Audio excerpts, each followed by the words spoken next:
Hey, I'm Jenna Wolf, certified lactation counselor, parent coach, and extended breastfeeding mom of two. I fully understand the unique challenges of breastfeeding beyond the baby days, and I'm here to take your hand and support you along your journey. So toss that hair in a messy bun, grab a basket of laundry to fold, and let's get started. This is Start to Stop Toddler Breastfeeding. Hey, we made it to episode 3, everyone, which is a little bit humorous because I released 3 episodes on launch day. So you didn't have to wait very long. But here we are, episode 3. I want to just say right now that I will be discussing a little bit of birth trauma today. Not in any great detail, but if that is, a potential trigger for you, then you may want to not listen to this episode. Or I will also just kind of mention it as I'm talking about it, like as I'm moving into it. So you might just want to skip ahead at a certain point. And I will be discussing a little bit of my own personal mental health struggles. Again, nothing in great detail or being too gruesome or gory with details, but you may want to skip ahead at certain points or turn off this episode if that's particularly triggering for you. Full permission to do so if that's what you need to do to take care of yourself. Okay, so the first episode, I went over toddler breastfeeding struggles, how these struggles are kind of unique, and also how they're similar to other breastfeeding struggles, but how we need to deal with them a bit differently. And I shared your stories. Some of you had submitted just short little excerpts of your story. And I will be sprinkling more in through the episodes. But if you missed hearing yours being shared and you missed that episode, head over. You might hear your story being shared there. And then in the second episode, I talked all about irritating breastfeeding behaviors like nipple twiddling and gymnastics and all of those things. So if you are struggling with that, I highly recommend heading over to that episode and having a listen because I spilled most of my secrets, perhaps all of my secrets about that specific issue. And I really gave you step by step how to move through that. So it's a great episode. Have a listen. Today, I'm going to be talking about my personal story of breastfeeding, toddler breastfeeding, preschool breastfeeding, pretty much now school-aged breastfeeding. And how I got to where I am today as far as breastfeeding goes, and also some of my story as to why I fully respect people's decisions to A, not breastfeed, or B, end their breastfeeding relationship sooner than I have. I fully get it. And I'm going to share a little bit as to why that is that I get it and why I've made some of the choices I have. Of course, I'm sure I could talk about my story for hours and hours, but I'm going to give you the highlights today that are really relevant to my breastfeeding pieces and how I got to, drumroll please, 2,083 days of breastfeeding. Isn't that wild? 2,083 days of breastfeeding one child, my daughter. And yeah, it's so crazy when I look back and think about that. So getting started in our breastfeeding journey, it was a little bit rocky at first. So personally, I was breastfed and my mom breastfed me till I was about 2-ish. So I just kind of was like, yeah, breastfeeding, that's what I'm going to do for sure. Yeah, I'll breastfeed and probably breastfeed till 2. I knew that was the recommended amount and didn't seem too daunting of a task. I was like, the idea of latching and all of that felt kind of foreign. And I wasn't really sure that I would know what to do, but I also just figured, well, I'll figure it out, you know? And then my mom, who is actually a labor doula, she's a birth doula, was looking to take some more certifications, or not certifications, but to get some more continuing education type credits and whatnot. And so there was an opportunity to take an online breastfeeding course. Or sorry, it wasn't online. This was back in the days before everything went online with the pandemic. This was an in-person local breastfeeding class. And so I went with her and I took it. And it was like about 4 hours worth of education, but my mind was blown. I was like, oh my gosh, there is so much to this. I was writing just pages of notes. I really thought I kind of knew what I needed to know about breastfeeding, but I was just like, there is so much to know about breastfeeding. I did not know any of this. I remember my husband didn't come because I went with my mom. And so I remember coming home and just being like, blah, blah, blah, blah, blah, blah, blah, just telling him all the things that I had learned. And it was really amazing. And then my daughter was born, and we struggled in the hospital with latching. She had what the nurses kept calling like a lazy tongue, but her latch looked fine from the outside. Um, but she wasn't staying awake while we were breastfeeding. And it was just, and then she just stopped latching altogether. Like I couldn't get her to latch. So it was very, very difficult. So she kind of latched at the beginning, like I was saying, like from the outside, it seemed okay, like the first couple times, but then she just stopped latching. So we went until my breast milk really came in without latching. So about 3 or 4 days. Um, and then once my milk came in, it was okay. But I had like a crazy oversupply from the get go. Like I just had a lot of milk.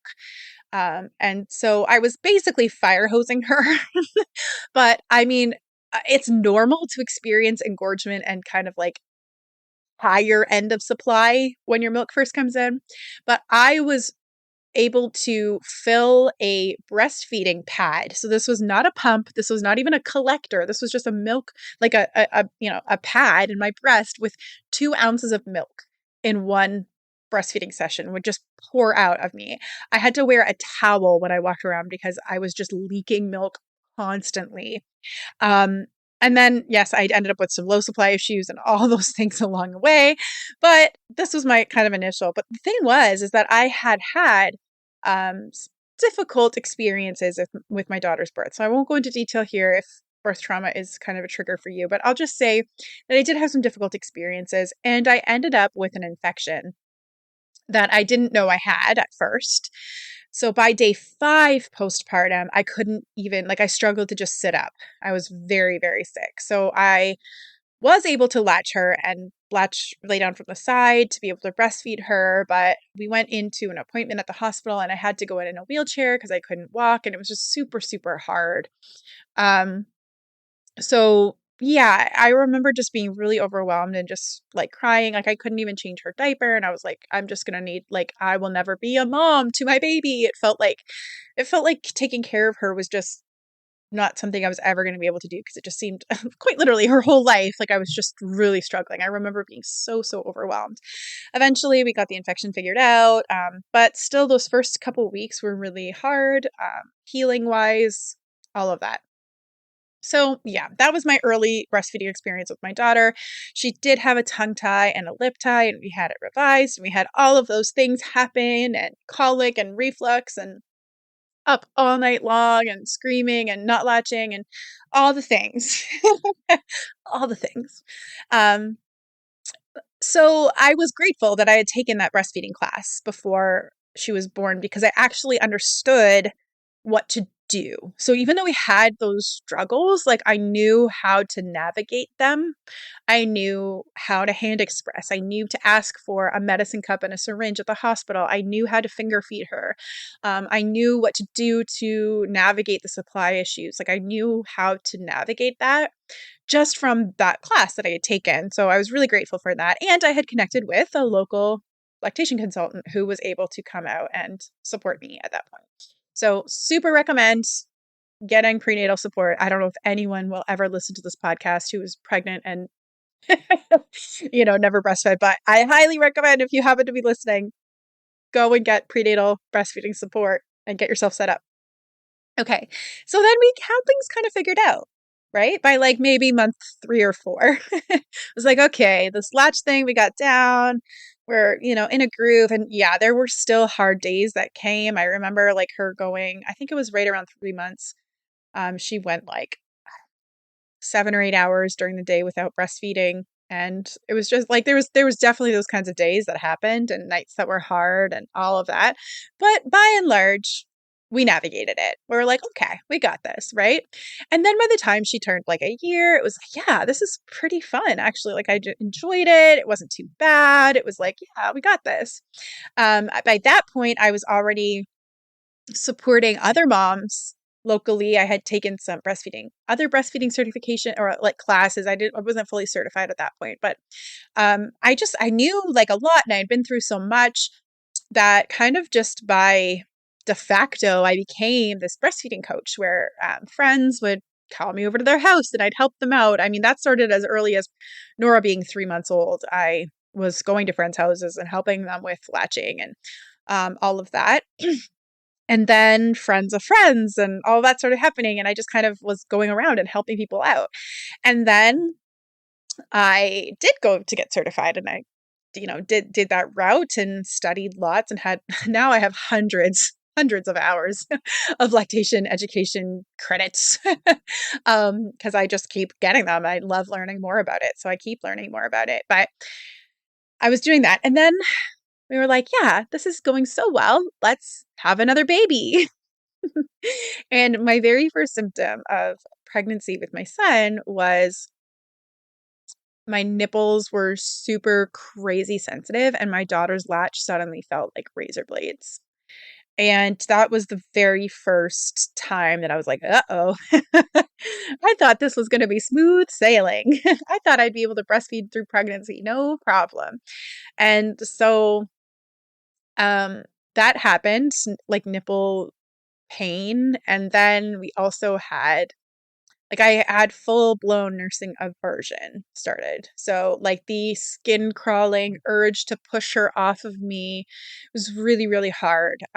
When quite literally just weeks, like a couple months, matter of weeks before, breastfeeding was like the best thing ever. And I loved every moment of it. And now it was like, I just don't want her on me. And meanwhile, she's so little, like she wasn't even 2.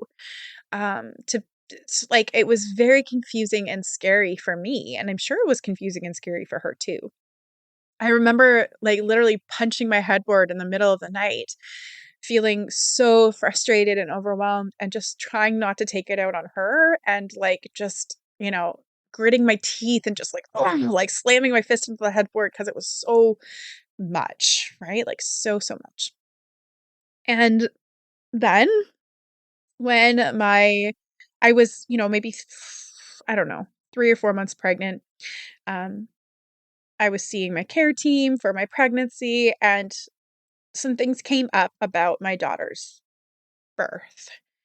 And I had to review the birth records. So again, if you're get triggered with birth trauma, this might be a time where you want to, skip ahead a little bit, but I had to review the birth records.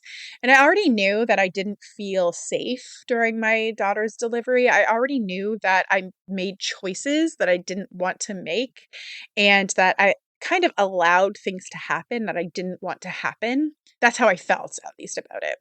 But then I saw the birth records that the obstetrician who delivered my daughter had lied on them. Like, he did not tell the truth. He even lied about the size of my daughter's head. He said it was unusually large. Meanwhile, I had the birth records, like I had her measurements, like basically right beside it, saying, that her head was 50th percentile, which, if you're not familiar, is quite literally average size head. But, it was very hard to like read that. Then I had to make a decision. The doctor had wrote in the birth records, like on my chart, that I was not to give birth vaginally again. So my whole plan had been to vaginally deliver my son. So now I had to make a choice about what I was going to do. So I got a second opinion, and the second opinion of the OB who I was talking with was not very supportive or kind at all, pretty arrogant, told me that, like, he told me some very extreme things that I knew were just simply not true about what might happen to me. Meanwhile, like, I am the kind of person, I over research. So I had already looked at studies and looked at the actual statistics of what might happen to me. So I knew, and then I went in, and he also told me that, and this might be kind of difficult if you've had trauma, medical trauma or whatever, but he told me that nobody would people wouldn't treat me well in the hospital if I chose to deliver vaginally and I had a problem, that I would be put on the last list of priorities, and that it would be very hard to get an OB to come help me because I had that written on my chart. And so that was hard. So then I had to make a choice. So now it's like, do I choose a C-section or do I choose to birth vaginally, up against all of this odds and pressure? And at the same time, I had been having so much, um, there had been just a ton of difficult things happening in my personal life and with my kind of family of origin, or my, my parents and stuff. And there's just been so much happening. So my nursing aversion was through the roof. And now I understand that nursing aversion has so much to do with nervous system regulation. And my nervous system was being put through the ringer on every single front. So I made the choice. Here I am, the daughter of the doula. I had read all the natural birth books. I had done all the things. And not that I was anti C-section by any means, but I knew that the C-section wasn't as warranted as the second opinion and first opinion and second opinion had said. I knew that I was kind of coming up against a difficult system. So at the time I was seeing midwives, and they were very, very supportive of whatever choice I wanted to make. And they were helping me look at the research as well and process those things. But I ultimately decided to have a C-section because I was tired and because I wanted to. I wanted to just not have to deal with all those hard things. And I don't regret it at all. I'm really proud of myself for making that choice. And man, was it freaking hard. So why am I sharing that? Oh, okay. Well, let me go on to say that I did have my son via C-section, and I tandem fed. I breastfed in in the OR. I was breastfeeding him. Before I went into recovery, I had music playing in the OR, and I had Jenny and Tyler's song When I Meet You playing, which I love, and it was so, so special. And I'm really proud of myself for making that choice and doing that in that way. And then we've been tandem feeding. We're still tandem feeding for over 3 years now. So yes, there have continued to be bumps and struggles with breastfeeding along the way. Nursing aversion did remain. I still had it after my son was born and didn't just go away. And I was navigating that. I don't experience it at all really anymore. Unless both kids are latched at the same time, then that can feel like too much for me. But I navigate that, and I have lots of tools to put in place. But yeah, so of course, and if you listen to the previous episode, nipple twiddling and all that stuff is something I experience with my son regularly. And I navigate that super, in that episode, I talked about meeting needs. And yeah, I mean, really, really, really happy with our breastfeeding journey. And I wouldn't change anything about it. And now my daughter, who is 5.5, breastfeeds. So we night weaned while I was pregnant with my son. So she was 2, and we've put limits around breastfeeding. She breastfeeds in the morning and at night, except for that she doesn't ask all that much anymore. So occasionally breastfeeds in the morning, occasionally at night. And it's normally for seconds at a time. But I'm really grateful for it. I still cherish it. And sometimes I let her breastfeed for longer and I just soak up the snuggles. And I know that the end is coming pretty soon. I have a feeling that it's right around the corner. And I'm also grateful for breastfeeding still being a tool that I can pull out. And I have used many times. This is less needed now, but my daughter is very she experiences feelings intensely, and like all kids, but particularly kids who have really big feelings, she can get really dysregulated, and breastfeeding has always been kind of a really easy supportive way of resetting, right? And helping her to calm down, to relax, and moving her back into a more regulated state. So I'm so grateful that I've had that along the way just to support both of us, right? Because anything that can support my kiddo in those times of intensity is supportive for me. Okay, so what do I want you to take away from my story today? Number one is that I do understand. I understand the hard things. Like, really, I do. And number two is that if you want a breastfeeding relationship where you can feel at ease and bonded and love it, and you don't feel like you have that right now, weaning is not your only option. There's there is hope that you can have that relationship in a way that feels really amazing for both you and your child. I promise you, I've done it in my own life. And also, no matter what, no matter what choices you are making, I am here and I am in your corner. I know that when it comes to breastfeeding and lactation, there can be this idea that lactation consultants are like these lactivists, right? Which is like breastfeeding at all costs. And that is not me. And I shared the story of having to make the hard decision about having a C-section, not because I was vilifying a C-section or like that I felt like the C-section was bad or wrong. I didn't feel like that. But I also like felt like I kind of got, for lack of a better word, robbed of a really beautiful vaginal birth with my daughter, the one that I wanted, because of the way that the doctor treated me. And now I am not saying that everybody who has birth trauma, it's just because of the way the doctor treated you. Like, I'm not saying that at all. That was simply my case and my situation. That really was what it came down to. And I knew that. I found that out really, like, really concretely later looking through the birth records. But I also, like, the C-section, it would have been an opportunity, what I felt like an opportunity to kind of, I don't know, like rectify the poor experience I had the first time. But also I hated feeling like the choice was taken away from me, and just simply because um people like were flexing their power, right? Like, that's what it felt like, was the OB who lied on the birth records, and then also the OB who told me like awful things. If, like I mentioned before, that like that he wasn't gonna stitch me up in the hospital, or I'd get put on the last of the list, that I would be the least prioritized because I chose to have um a vaginal birth, when I had been recommended to have a C-section, even though the doctor who recommended the C-section had lied.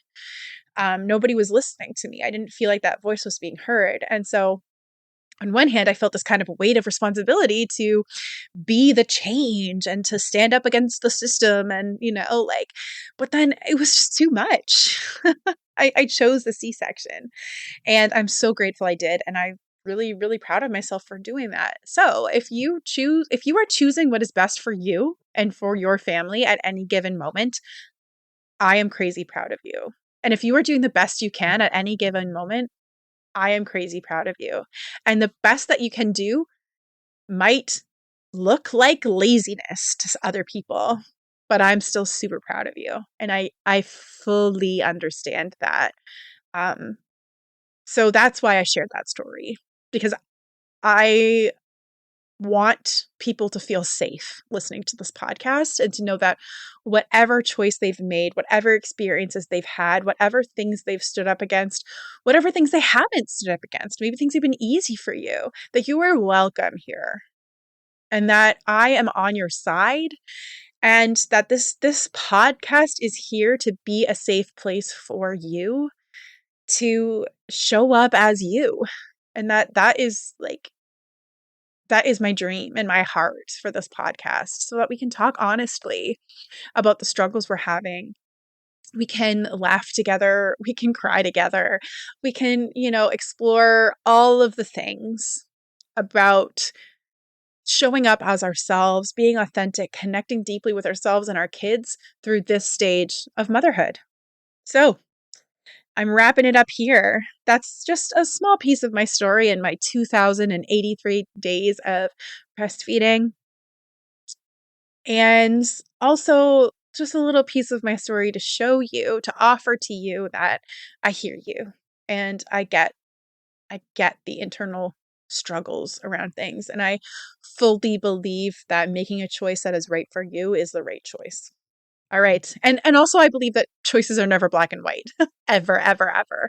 And that is something that I will be like very adamant about on this podcast is living in the nuance and exploring those things and just, listening and being open to being wrong, right? And all of those pieces. So that is today's podcast. I want to remind you that if you take a screenshot of yourself listening to this podcast and it has not yet been January 30th, 2023, during the week of this podcast launch, if you take a photo of yourself listening, post it on your stories and tag me in it, you will be entered into a draw to win a 1-hour Zoom call with me where you can pick my brain about anything breastfeeding related at all, or even parenting related, honestly, anything from any stage of parenting and breastfeeding.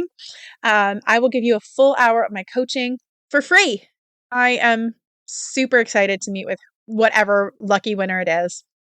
And I will see you on the weekly podcast drop. I have got some really exciting guests that I've already interviewed, and the episodes are just waiting in the bank to be released, as well as some really cool solo episodes where I think I'll be talking about things that are really relevant to you, things you want to hear about. Follow me over on Instagram. And if you love this episode, shoot me a DM. I want to hear about it. Shoot me a DM. I want to hear about it. I love to chat, love to connect, and I'll see you over there. If you loved this episode, make sure you hit that subscribe button so that you don't miss any episodes in the future.